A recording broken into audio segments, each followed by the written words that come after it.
Ayo mundur ya, dapat semuanya. Iya, biar dapat semuanya bang. Ayo bang. Kalau nggak mundur nggak dapat semuanya. Ayo. Ayo mundur yuk. Kasih ruang. Ayo. Ini mundur bang. Ayo mundur yuk. Sabar ya. Mundur. Mundur. Ayo mundur lagi. Mundur ya. Di jalan ini ya. Mundur ya. Yang depan jongkok aja. 1 meter ya. Ya mundur ya bang. Yuk. Mana? Ayo mundur bang. Bang, belum bang. Kelilingnya bang. Awas dulu bang. Ayo mundur dulu lagi dong. Depan dulu aja. Duduk.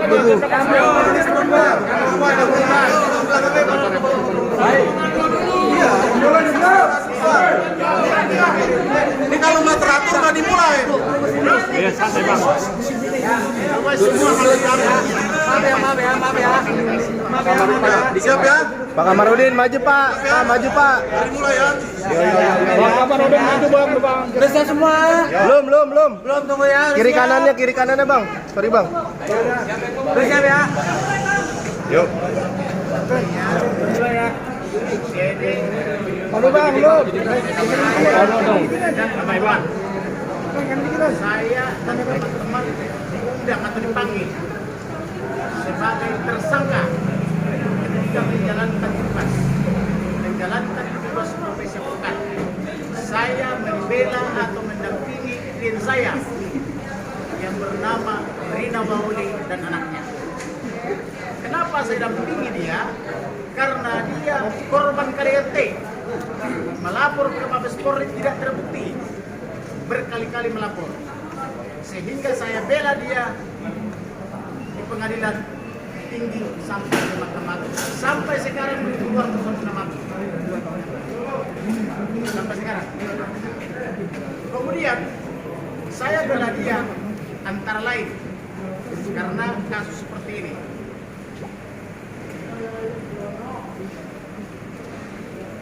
Coba kalian perhatikan. Dia kan lagi kembali. Ini istrinya. Tahan bang. Belum ada putusan inkrah. Ibu Rina. Udah satu aja ngomong. Kalau sudah inkrah. Ini belum inkrah. Itu apa yang penting apa tuh? Tahan pak. Tahan bang. Itu misalnya itu tidak video porno. Ini awal. Oke. Kemudian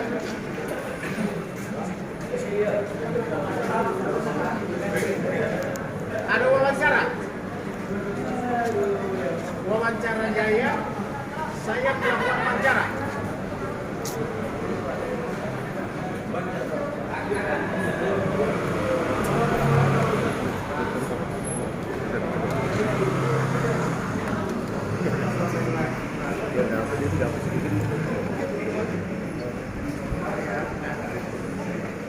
Ini dengar ya. Ini wawancara dengan wanita lain.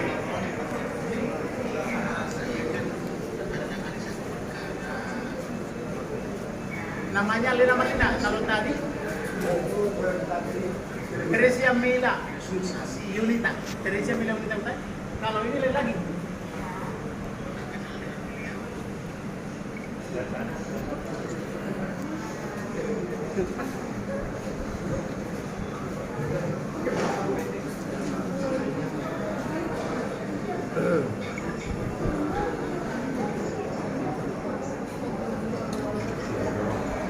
Maksudnya apa bang? Ini gimana bang maksudnya bang? Lanjut bang. Kemudian ada juga dengan wanita lain. Main sosor-sosoran dari pintu hotel.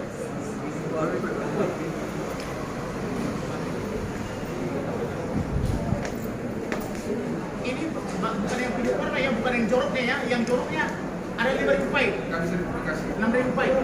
Ini perannya nih.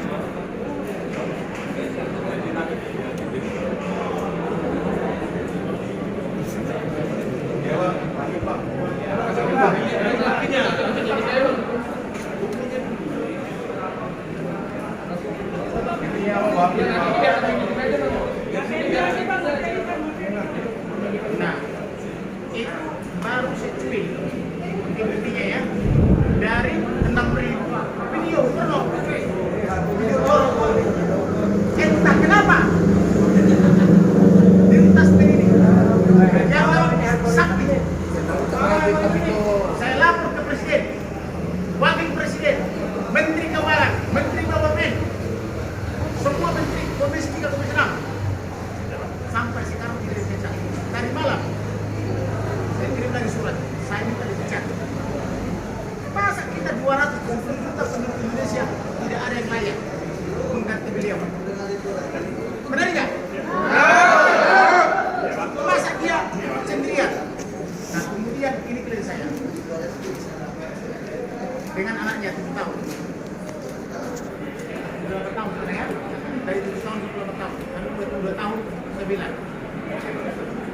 Tidak pernah nafkahi, tidak pernah pulang ke rumahnya. Alasannya sibuk mengurus negara ini. Masuk akal nggak? Masuk akal nggak mengurus negara ini? Nah itu antara lain. Jadi apa namanya? Saya minta pertanggungjawaban daripada Karo Bareskrim sama siapa? Andi Bibit. Kenapa dijadikan saya tersangka?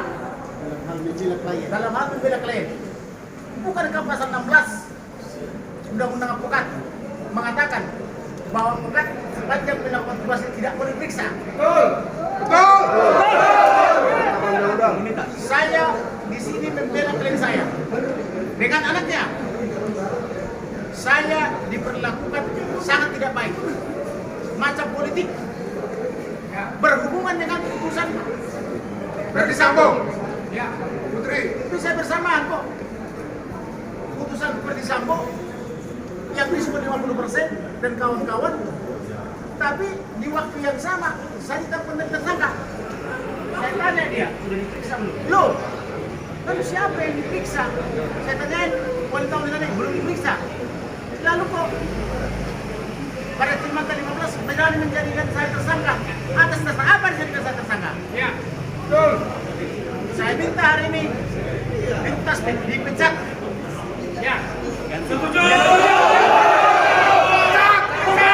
Mana revolusi mental nggak ada.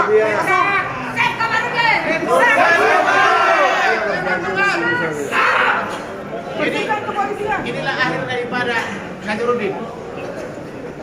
Nah, siapa namanya? Anton Gosasi. Inilah akhir daripada Anton Gosasi.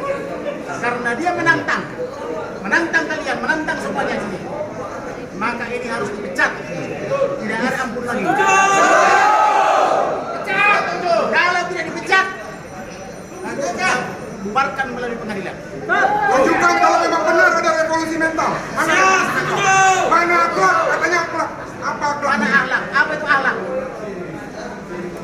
Kemudian silakan Ibu Rina dijelaskan apa yang terjadi. Geser Bu, tengah Bu. Keras bu. Agak berat nggak apa-apa bu.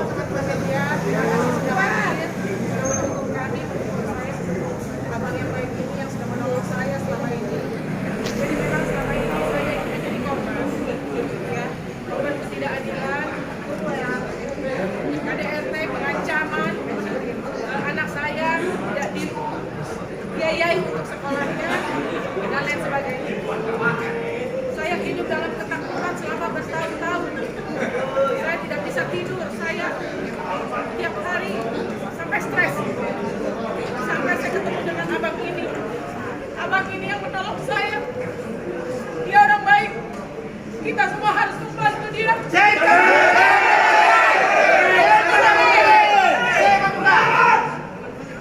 Yang jahat itu suami saya. Kalau sama saya, istri dan anak hanya dia tega. Bagaimana dengan yang lain? Itu kalau yang bela saya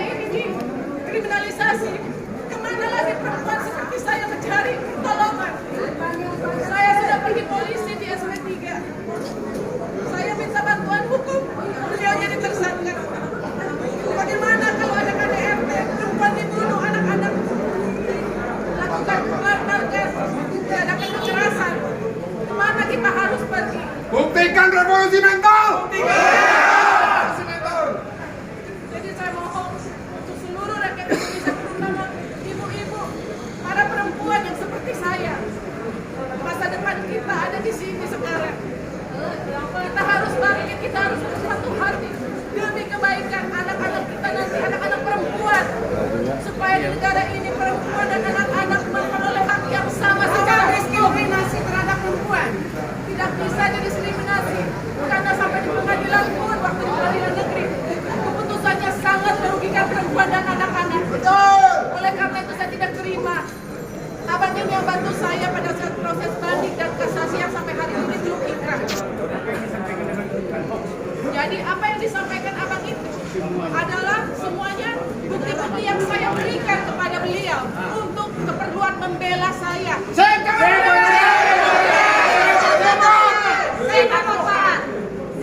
jadi mohon saya minta dengan keturunan dan hati, bantulah kami. Bantulah para advokat yang baik hati ini, orang-orang baik yang masih ada di negeri ini. Bantulah kami.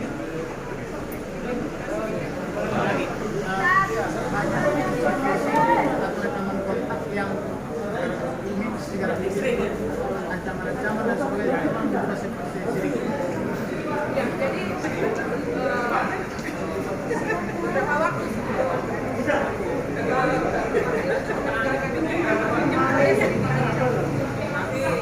saya sering diancam, saya sering diancam. Meskipun di luar itu tindakannya selalu baik di hadapan orang-orang, saya seperti ratu. Tapi di belakang saya diintimidasi setiap hari. Saya sampai ketakutan. Itulah kenapa saya sampai harus pergi ke psikolog untuk kesehatan mental saya.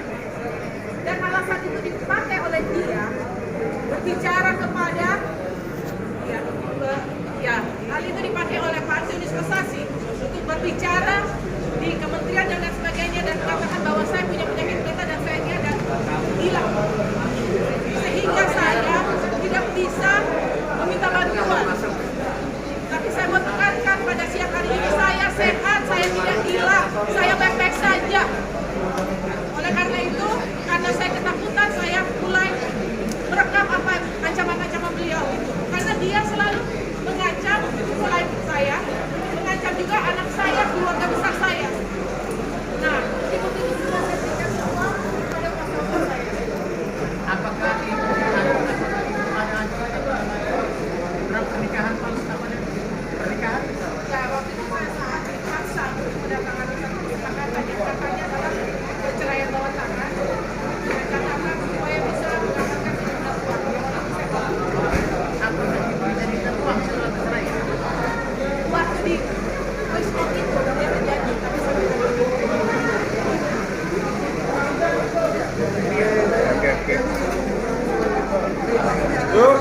perempuan yang menolak uang perempuan yang diberikan oleh suaminya, tapi pakai tanda tangan di bawah tangan, suami harus diterima.